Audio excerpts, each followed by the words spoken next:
To blur background in NanoBanana AI, I'm going to guide you through the process on how to do it. Let's get started. First of all, on your phone, head over to your preferred web browser.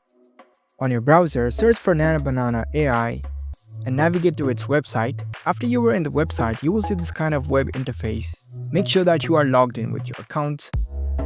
Now, in order to blur a background of an image in NanoBanana AI, over here in this interface, if you scroll down, you can see this AI editor section.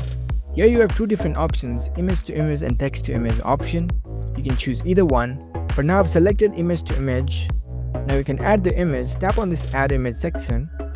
Choose the image from your gallery. After the image is uploaded, now in order to blur the background of this image, you need to provide the prompts. You can see this main prompt section. Tap on this field. You can provide the text prompt over here. Write a prompt in a way in order to instruct how you want to blur the background. You can provide the prompt according to your requirements. After that, you can tap on this Generate Now button. NanoBanana AI will process this request and it will come up with the output. You will be able to see the output over here in this output gallery section. So that's it. That's how you can easily blur a background in NanoBanana AI. If you found this video helpful, don't forget to give this video a thumbs up and subscribe to our channel for more tech tips. Thank you for watching.